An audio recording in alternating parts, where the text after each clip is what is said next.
Señor, te damos muchas gracias, Señor, por este tiempo. Gracias porque podemos estar reunidos hoy en tu casa, Señor. Gracias porque podemos abrir tu palabra, estudiarla, escudriñarla y poder compartirla los unos con los otros, Señor. Queremos pedirte que seas tú dirigiendo este tiempo, Señor, que seas tú hablando, Señor, a través de tu palabra y que podamos comprender lo que nos quieres decir, Señor, y podamos aplicarlo en nuestra vida diaria, Señor. Queremos dejarlo en tus manos y también pues pedirte que conforme a tu voluntad escuches nuestras oraciones y contestes a cada una de ellas en tu tiempo, Señor. Lo dejamos todo en tus manos, Padre. En el nombre de tu Hijo Jesucristo. Amén. Amén. Muy bien, estamos en Éxodo capítulo 20.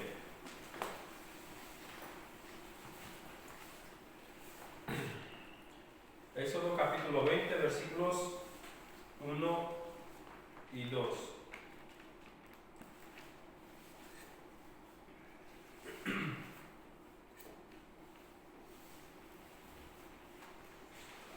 Éxodo capítulo 20, versículos 1 y 2 dice: Y habló Dios todas estas palabras diciendo: Yo soy Jehová tu Dios que te saqué de la tierra de Egipto, de casa de servidumbre. ¿No? La semana pasada no, hace poco, vimos cómo la ley del Antiguo Testamento nos dirige hacia la voluntad de Dios, ¿no?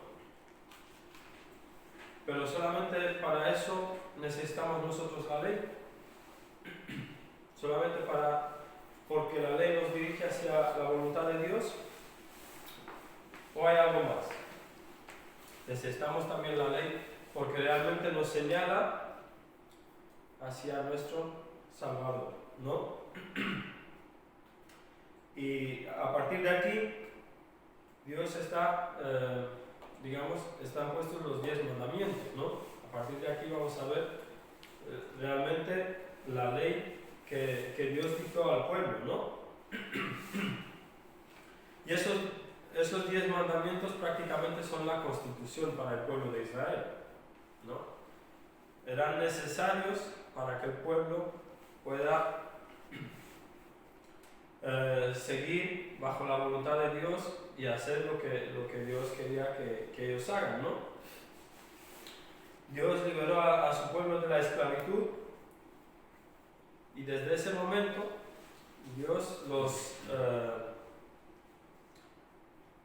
los adoptó como pueblo, por decirlo así, ¿no? Los nombró como pueblo suyo en ese momento, ¿no? Entonces, a partir de ahí tenía que establecer un orden dentro de lo que es el pueblo de Israel. Por eso, Dios dio unos mandamientos específicos, unos mandamientos necesarios para que esta nación se podía crear, ¿no? Unos mandamientos que sean la base de esta nación, ¿no? Muchos países con trasfondo cristiano podemos ver que tienen en su legislación, su legislación se basa en el decálogo, ¿no? En los principios del decálogo, ¿no? Los mandamientos sirven de igual manera para las leyes que hoy en día tenemos. ¿Nos podemos imaginar una sociedad sin ley? Sería difícil. Pero si nos imaginamos una sociedad que obedecería todos los mandamientos de Dios, ¿cómo sería?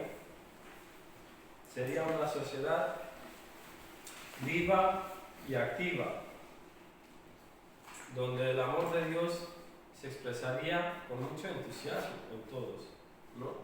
Y aparte de eso, amaríamos cada uno a nuestro prójimo, cuidaríamos a nuestro prójimo, nos preocuparíamos por nuestro prójimo, ¿no? Si todo el mundo obedecería a pie de la letra los mandamientos de Dios, el mundo fuera distinto, ¿no? Si miramos en Romanos capítulo 3, versículo 20, como decía, la ley no solamente es necesaria porque nos dirige hacia la voluntad de Dios como habíamos visto, sino que también nos señala hacia nuestro Salvador. Así que vamos a ver Romanos capítulo 3, versículo 20 al 22.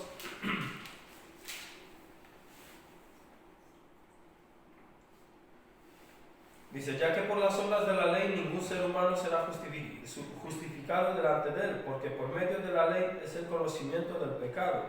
Pero ahora, aparte de la ley, se ha manifestado la justicia de Dios testificada por la ley y por los profetas, la justicia de Dios por medio de la fe en Jesucristo para todos los que creen en él, porque no hay diferencia, ¿no? Aunque tengamos la ley, aunque obedezcamos la ley, no es suficiente. Necesitamos a nuestro Señor, ¿no? La ley no, para el pueblo de Israel y para nosotros tampoco es dada como para redimirnos, porque ya Dios nos redimió a su pueblo al sacarlo de Egipto, al salvarlo de la esclavitud, al sacarlo de esa esclavitud de Egipto. A nosotros nos redimió a través de su Hijo Jesucristo, ¿no? Y por esa razón la ley de Moisés apunta hacia nuestro Salvador. ¿Por qué? Porque a través de la ley podemos ver nuestra necesidad, ¿no? Cuando miramos la ley de Moisés, vemos nuestra necesidad. Es decir que conocemos el pecado, sabemos lo que es malo, lo que no le agrada a Dios, lo que no deberíamos hacer, y de esa manera podemos ver en qué situación nos encontramos, ¿no? Cuando nos acercamos a la palabra de Dios, cuando nos acercamos a la ley de Moisés, podemos ver el estado de nuestro corazón, podemos ver dónde estamos, cómo estamos, ¿no? Si tenemos una actitud rebelde hacia Dios o no, ¿no? Si, aparte de estos 10 mandamientos, evidentemente hay muchos más, ¿no? Pero si Dios nos dice ir y predicar el Evangelio y no lo hacemos, ¿qué estamos haciendo? No estamos cumpliendo con el mandamiento de Dios, ¿no? Si nos dice ama a tu prójimo y vemos a nuestro prójimo que está en necesidades y hacemos la vista gorda, no estamos obedeciendo a Dios, ¿verdad? Entonces la ley nos sirve para ver en qué estado estamos, cómo nos encontramos, cómo está nuestro corazón. ¿Estamos en una actitud de rebeldía hacia Dios o no? ¿No? Debemos ser conscientes de estas cosas. Aparte de eso, la ley nos recuerda la promesa de salvación en nuestro Señor, ¿no? Porque si miramos en el 21 dice, pero ahora aparte de la ley se ha manifestado la justicia de Dios, testificada por la ley y por los profetas, ¿no? La justicia de Dios por medio de la fe en Jesucristo para todos los que creen en Él, ¿no? Para todos los que creen en Él. Con lo cual nos recuerda también la promesa de la salvación a través de nuestro Señor, ¿verdad? Así que la ley, digamos que nos dice si estamos mal o si estamos bien. Evidentemente, podríamos decir que somos buenas personas por ser creyentes, ¿no? No mentimos, no robamos, no llegamos tarde a nuestro trabajo, no hablamos mal de nadie, ¿no? Podríamos decir esas cosas. Puede ser que lo hagamos, pero ¿qué tal nuestros pensamientos? Así que la ley no solamente se trata de las cosas que hacemos, sino también de lo que pensamos, de lo que vemos, ¿no? Así que la ley en todo momento nos muestra nuestro estado y nos lleva por el camino de la justificación, ¿verdad? Y esta es la justicia de Dios por medio de la fe en nuestro Señor Jesucristo. Jesucristo. Vamos a ver Deuteronomio capítulo 27.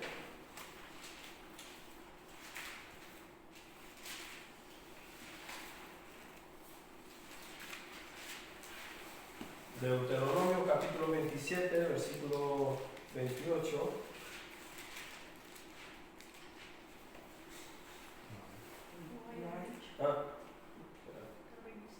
Perdón, Deuteronomio 27 y 28. Son los dos capítulos, ¿no? Perdona, me equivoqué yo al leerlo. En el 27:1 dice: ordenó Moisés con los ancianos de Israel al pueblo diciendo: guardaréis todos los mandamientos que yo os prescribo hoy. Y el día que pases el Jordán a la tierra de Jehová, a la tierra que Jehová tu Dios te da, levantarás piedras grandes y las revocarás con cal, ¿no? Guardarás todos los mandamientos que yo os prescribo hoy. Evidentemente en estos dos capítulos Moisés le dice al pueblo los beneficios o las bendiciones que tendrían si obedecen los mandamientos, tal y como Dios los ha dado. Y también, ¿qué pasaría con ellos si no obedecieran, ¿no? Las maldiciones que tendrán. Así que esas maldiciones, pues evidentemente, lleva a un final no muy deseado, ¿no? Como el exilio o la muerte directamente. Por eso Moisés les advierte: si guardáis los mandamientos, pues tendréis bendiciones, y si no, os pasarán cosas que no os gustarán, ¿no? Y vemos que ni el pueblo de Israel fue capaz de cumplir con los mandamientos de Dios, y hoy en día nosotros tampoco somos capaces de cumplir con esos mandamientos. Si fuera por esos mandamientos, ninguno podríamos estar en la presencia del Señor, ninguno podríamos acercarnos a Él. Si fuera por esos mandamientos, no seríamos capaces de hablar con nuestro Padre. El único que consiguió o que cumplió perfectamente la ley de Dios fue nuestro Señor Jesucristo, ¿no? El que vino a salvarnos, ¿no? Y aquellos que creemos en Él, aquellos que le hemos aceptado, aquellos que estamos en Él, recibimos las bendiciones que merecemos, ¿verdad? Porque hemos aceptado a nuestro Señor como nuestro Salvador. Hemos creído en el acto que Él ha hecho, en la misión que Él tuvo por cumplir, y la cumplió perfectamente. Obedeció a nuestro Dios hasta la muerte, ¿no? Así que nuestro Señor es el único que cumplió perfectamente esta ley. Nosotros, en cambio, la hemos quebrantado, ¿no? Hemos quebrantado esa ley. Mereceríamos esas maldiciones que tenía el pueblo de Israel por haber desobedecido a Dios en todo momento, ¿verdad? Mereceríamos un castigo, mereceríamos ser juzgados. Por esto vino nuestro Señor, para librarnos de todo esto, ¿no? Cargó sobre sus hombros la paga del pecado, cargó sobre sus hombros el castigo que nosotros merecíamos, y fue juzgado por nosotros, ¿verdad? Así que nuestro Señor Jesús nos ha librado de esa condenación de la ley, nos ha librado de ese castigo que mereceríamos, ¿no? Así que todo lo que expresa la ley, todos los mandamientos que existen en la ley, nos llevan a este Salvador, el Salvador que vino a salvarnos de todo esto, ¿no? Pero aparte de eso, Éxodo es realmente una restauración del pueblo de Israel, ¿no? Es como una recreación de toda la creación, por decirlo así. Vamos a ver Éxodo capítulo 1, versículo 7.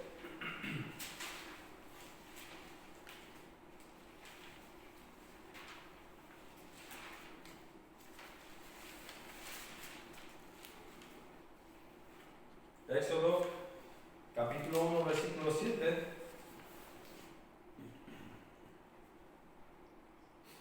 Dice así: y los hijos de Israel fructificaron y se multiplicaron y fueron aumentados y fortalecidos en extremo, y se llenó de ellos la tierra. Y eso nos lleva a pensar en Génesis 1:28.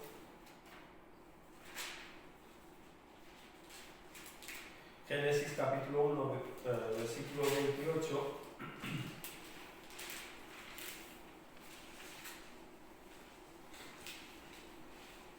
Que dice: y los bendijo Dios y les dijo: fructificad y multiplicaos, llenad la tierra y sojuzgadla, y señoread en los peces del mar, en las aves de los cielos, en todas las bestias que se mueven sobre la tierra.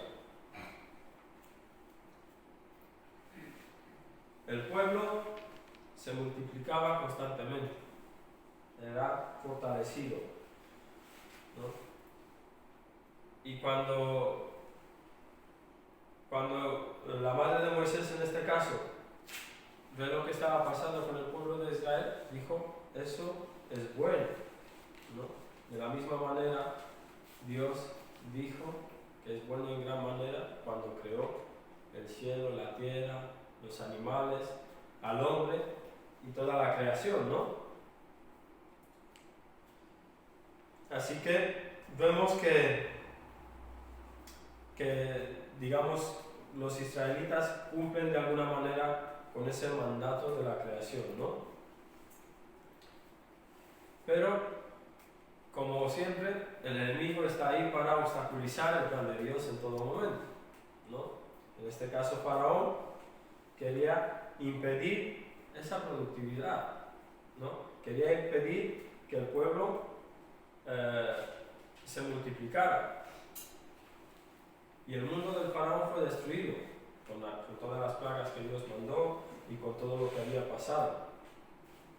Y cuando los persigue, cuando persigue al pueblo de Israel, ahí en el Mar Rojo, fue ahogado por las aguas, ¿no? La misma creación se vuelve como se vuelve como un acto de juicio sobre el faraón y sobre su ejército, ¿no? Porque les están castigando por todo, por el hecho de ir contra Dios, más bien dicho, ¿no? No por todo lo que han hecho con el pueblo de Israel, sino directamente ir contra Dios, no obedecer a lo que Dios les estaba diciendo, y fueron juzgados. Luego más adelante veremos que construirán un tabernáculo, y ese tabernáculo es como la imagen o el símbolo del Edén, ¿no? Del jardín de Edén que Dios creó en un principio, ¿no?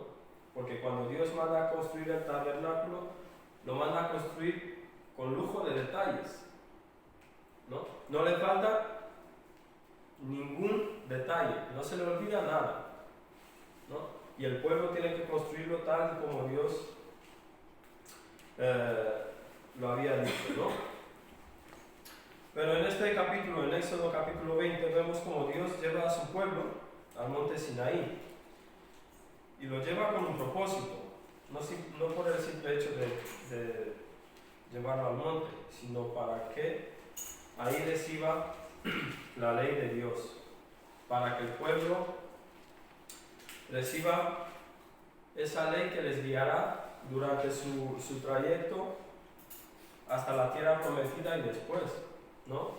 Una ley que deberían cumplir en todo momento, ¿verdad? Una ley que les ordena a obedecer a Dios directamente, y a la vez reordena todo el caos que había en el pueblo en aquel momento, ¿no? porque a través de la ley se establece un orden, ¿verdad? Si no hubiera ley, ahora mismo creo que este pueblo no sería un pueblo tan tranquilo, ¿verdad? Si no hubiera unas leyes, si no hubieran unas normas de comunidad, más o menos a esta hora habrá fiesta aquí en la calle o en la casa del vecino, ¿verdad? Pero como a partir de las 9 ya no puedes hacer ruido,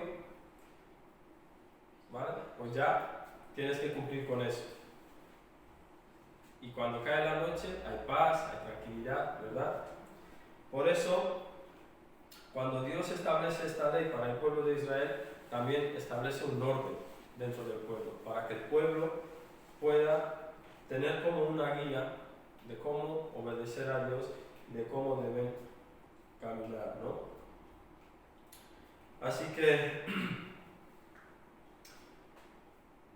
lo que Dios estaba haciendo a través de esta ley es reordenar todas las cosas, colocar todas las cosas en su lugar correspondiente, ¿no? Poner orden. Eso me hace pensar en mi antiguo coche. Cuando salía del trabajo, muchas veces en la noche iba deprisa, venga, todos dentro. Luego no tenía sitio ni para tirar una aguja, ¿no? Llegaba un momento cuando tenía que ponerme a recolocar todo y ordenar todo para que ese coche, el espacio que tenía, pues se pueda aprovechar, ¿no? Pues de la misma manera, evidentemente aquí Dios no tenía que colocar cada cosa en su lugar como cosas materiales, sino de establecer unos criterios para que el pueblo pueda tener una guía, para que el pueblo pueda tener algo que los pueda mantener en orden y en obediencia a Dios, ¿no? Para que el pueblo pueda seguir obedeciendo y haciendo la voluntad de Dios, ¿no? Así que la ley, básicamente lo que simboliza en este capítulo es el reordenamiento de toda la creación, ¿no? ¿Por qué? Porque humanamente estamos corrompiendo todo lo que tocamos, ¿verdad? Por el pecado, por la forma que nosotros hacemos las cosas, por desobedecer a Dios, ¿no? Entonces Dios tiene que poner un orden,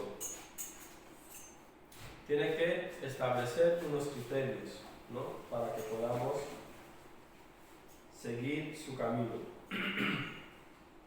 Y vemos que a partir de aquí pues hay muchos mandamientos, muchas prohibiciones, muchas cosas que le da al pueblo para que el pueblo obedezca, ¿no? Pero aún así Pablo repudia la ley, ¿no? Si miraríamos en todas esas restricciones que el pueblo tendría después de la resurrección del Señor Jesús, después de que Jesús viniera a la tierra, muchas de esas restricciones no aplicarían en el Nuevo Testamento, ¿verdad? Cambiarían totalmente. Vamos a ver en Marcos capítulo 7, versículo 19.